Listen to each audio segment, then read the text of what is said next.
a revisar. La esperanza es que todo esto conduce, el acercamiento conduce a democracia, ¿no? La verdad es que el 1 de enero de 1959 las relaciones con Estados Unidos eran maravillosas, porque Estados Unidos le había puesto un embargo de armas a Batista, había relaciones diplomáticas, había una cuota azucarera, el New York Times le había dado categoría de héroe a Fidel Castro. El cuarto piso del Departamento de Estado, según decía el último embajador, era un hervidero de revolucionarios, etcétera. Y sin embargo, todo eso no condujo hacia más democracia, sino hacia la dictadura. Después, en el 77, 78, cuando Carter abre la oficina de intereses, ¿cómo le paga? ¿Cómo paga a Cuba? Paga enviando presos del Mariel por el puerto del Mariel, triplicando la presencia militar en África y específicamente en Angola, ayudando a establecer un sistema fallido en Nicaragua y comunista, ayudando a la guerrilla de El Salvador. O sea, los acercamientos de Estados Unidos hacia Cuba no han apaciguado nunca a la dictadura. No, al contrario. Es que es más, yo te diría que el gran defensor del embargo se llama Fidel Castro Ruz. Toda la vida ha querido mantener el embargo. Eso me lo dijo a mí personalmente. O sea, ¿usted cree que si mañana le proponen al régimen de La Habana levantar el embargo van a decir que no? Bueno, porque eso decían de las relaciones diplomáticas. El régimen de La Habana de hoy, yo no sé. Históricamente, la evidencia es abrumadora de que Fidel Castro nunca ha querido que levanten el embargo. Se lo dijo personalmente ¿usted cree al presidente que todo Aznar? esto está ocurriendo porque no son tan desacertados los rumores de que Fidel Castro está fuera de circulación, está casi muerto? Yo no sé si está muerto. ¿De la salud de Fidel? Pero yo, o sea, no ha aparecido. Yo creo firmemente, y lo escribí en un artículo que escribí para El País, yo creo que es muy difícil entender que esto esté sucediendo si Fidel Castro todavía estuviera en una capacidad de gobernar o de obstaculizar la gobernación de Cuba. ¿Ese hecho podría haber acelerado las conversaciones? ¿La salud de Fidel Castro o su...? Yo creo que las conversaciones ya estaban en caminos. 18 meses, dicen, ¿no? Hace 18 meses. Correcto. Por supuesto, yo estoy de acuerdo con Carlos, que que Fidel Castro no esté en todas sus mejores funciones, que no esté con la claridad que anteriormente ha ayudado, porque yo vivo convencido que él va a morir sin cambiar una milésima en sus pensamientos. ¿Usted cree que Raúl es distinto? Yo no sé si Raúl es mucho más distinto. Yo lo que creo que Raúl se ha dado cuenta de que el cambio o le viene de una manera o le viene de otra. Ellos lo que quieren es controlar el cambio, tener alguna voz en el cambio, porque si no, todo eso, lo que le llaman los hermanos de la sierra, van a desaparecer. Ustedes que han demostrado estar informados, yo tengo que reconocer que no creía que tanto, ¿no? De alguna manera, y no lo digo con ironía, ¿qué va a pasar el miércoles, el jueves? ¿Vamos a poder viajar a Cuba sin necesidad de pedir permiso al gobierno? ¿Vamos a poder, algunos que quieren viajar con sus pasaportes norteamericanos y que se les reconozca? ¿Qué va a suceder? ¿Qué han pedido ustedes en esas recomendaciones que hacen el presidente? Bueno, las recomendaciones que hemos hecho están en la carta. Son recomendaciones sobre las medidas que Estados Unidos puede tomar. Ahora viene una serie de conversaciones, de reuniones, de negociaciones que van a ir sucediendo con cierta intensidad durante el resto del año y posiblemente sigan caminando. Este es un proceso, como dijo Pepe. Ahora, en ese proceso, uno de los temas que yo creo que tiene que presentar Estados Unidos, poner sobre la mesa, es la cuestión migratoria a la inversa. ¿Qué de nosotros los cubanos americanos para ir a Cuba? A mí no me dejan ir a Cuba. Entonces, ¿por qué yo sí ¿No ha ido a Cuba? Yo fui 5 veces. Pero en este momento, y desde hace varios años para acá, no me dan permiso.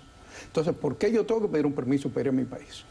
Yo no voy a poner bomba, yo no soy terrorista. O sea, ¿por qué no me dejan ir a Cuba? ¿Le gustaría hacer negocios en Cuba?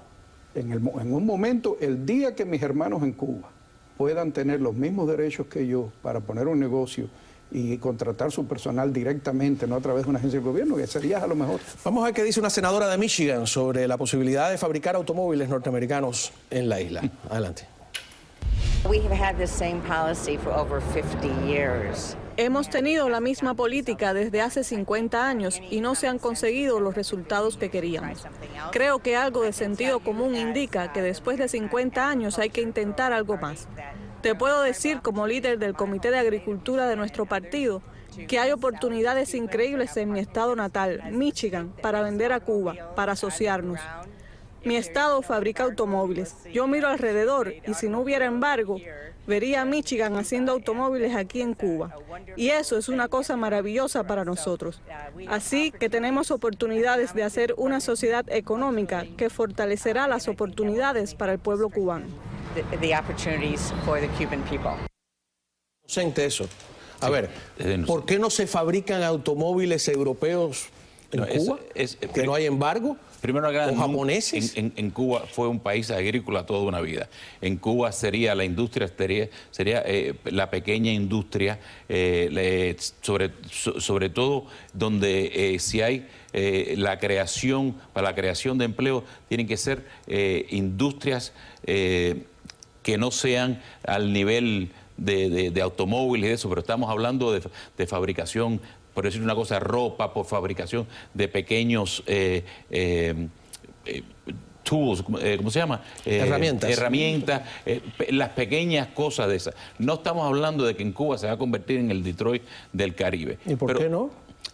Primero porque Cuba es una pequeña isla, Japón es una isla. No es el mejor ejemplo a seguir. Inglaterra son islas, son archipiélagos. Ese determinismo geográfico. No, pero Cuba porque no tiene la materia prima. Singapur, en el sentido económico, Cuba pudiera ser un Israel. Ajá. Okay. Cuba es un país de 11 millones de habitantes, es un país pequeño y es un país altamente empobrecido. Y Cuba es pobre. Pero educado. Oiga, hay tantos países pequeños altamente ricos. Por eso te digo, Cuba es pobre por diseño, porque el sistema lleva a Cuba a ser pobre.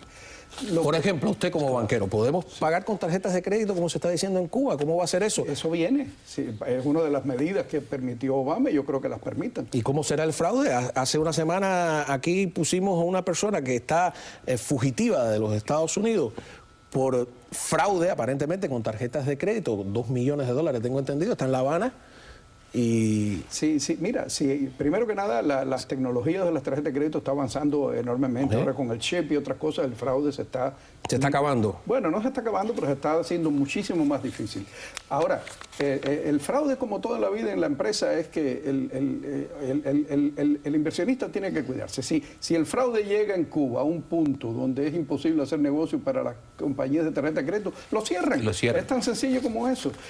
No podemos nosotros estar cuidando a los inversionistas. Los inversionistas no son niños. No vamos a tener una actitud paternalista con los inversionistas. Y no hay nada, como dicen, no hay nada más miedoso que un dólar. No, exacto. No necesitan que los cuidemos. Bueno, pero los cubanos que sí, en su inexperiencia, tal vez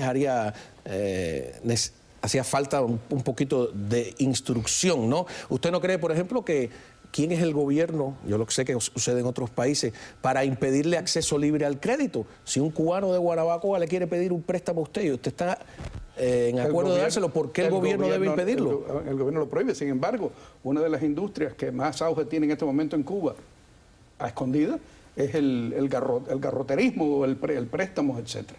Porque hay movimiento de dinero. Hay muchas cosas que tienen que cambiar. Todas estas medidas imagínate que la actividad comercial es como la electricidad. Se puede electrificar en tomacorriente, pero alguien tiene que chuflarse.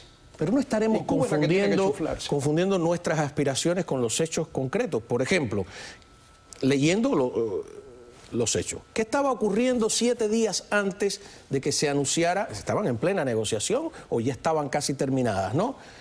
10 de diciembre, la famosa esquina de LI-23, de Copelia, yo creo que tenemos las imágenes. Esto es lo que estaba ocurriendo, ¿no? O sea, eso no es una señal de que el régimen tenga la más mínima intención de una apertura. Bueno, yo creo que si vas a buscar, primero que no sabemos lo que es el caso ese individual. No, lo sabemos perfectamente, son unas damas de blanco, es el 10 de diciembre, Día de los Derechos Humanos, están pidiendo que se respeten los derechos humanos en Cuba, y por eso lo más importante de estas negociaciones, de lo que estamos hablando, es que el gobierno americano, los representantes del gobierno americano, presenten en todo momento que la intención del gobierno es que llevar a Cuba que empiece a respetar a los derechos humanos. Esos derechos humanos no se van a representar, ni se van a ni van a ser ni lo van a permitir si no hay una negociación anteriormente. Cuba no va a cambiar de por sí. Tenemos que darle y coger, darle y coger un poquitico, porque todo, de nuevo te digo, todo es el proceso que tenemos que pasar ahora. Pero, por otra parte... La música me anuncia que tengo que ir a una pausa. Aquí hay tiranos también, que son que es el reloj. Ya regresamos. Le tengo una pregunta sobre el incómodo papel en que queda la oposición, desde mi punto de vista, ¿cómo lo ven ustedes? Aquí tenemos a los protagonistas de todo lo que está sucediendo en el lado cubano, aunque ellos sean modestos. Yo sé que han influido. Ya regresamos.